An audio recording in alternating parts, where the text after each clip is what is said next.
In the last lesson, we learned how to say only in Korean. You can simply put the particle man after a noun. But today, we will learn another way to say only in Korean. It's the particle 밖에.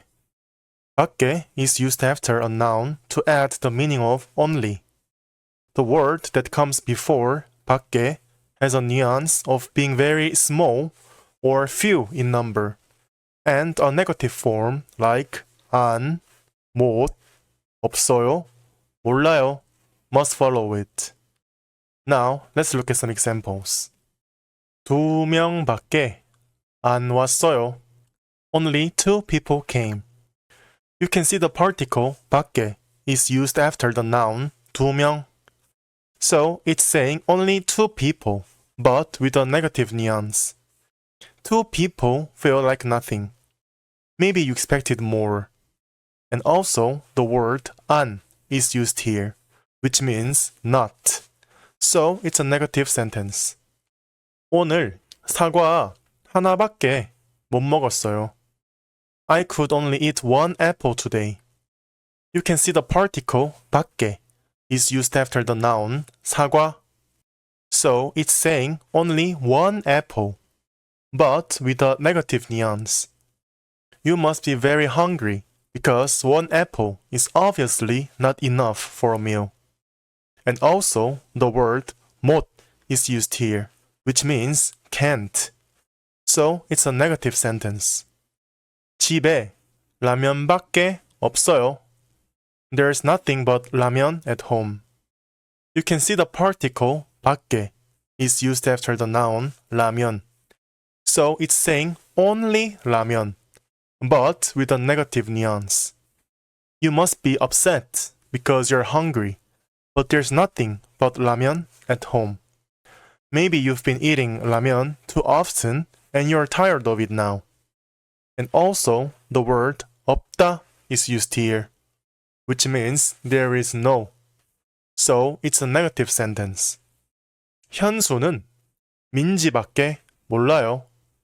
현수 only knows 민지.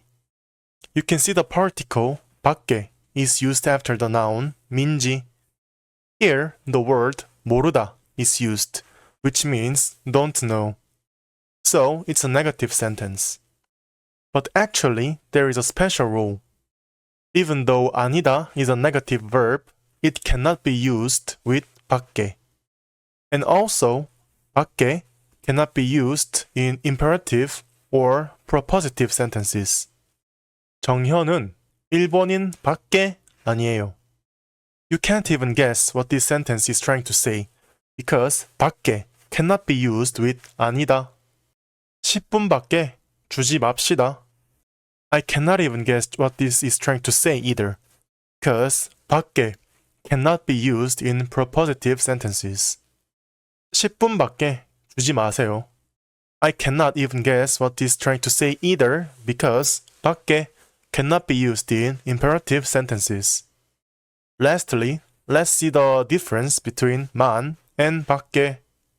Both mean only or nothing but. But 만 can be used in both positive and negative sentences. On the other hand, 밖에 can only be used in negative sentences. For example, 사과만 있어요. This sentence means there are only apples, without any special nuance. It's just stating a fact. But 사과밖에 없어요 means you are complaining for some reason. Also, the verb 없어요 is used here. Now, let's move on to some practice questions.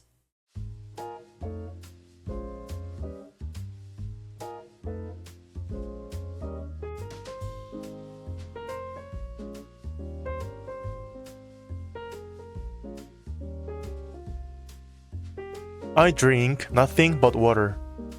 저는 물밖에 안 마셔요. There's nothing but bread at home. 집에 빵밖에 없어요. I could only sleep for 1 hour today. 오늘 1시간밖에 못 잤어요. I have only 1 friend left. 친구가 1명밖에 안 남았어요. I only have 5,000 won in my wallet.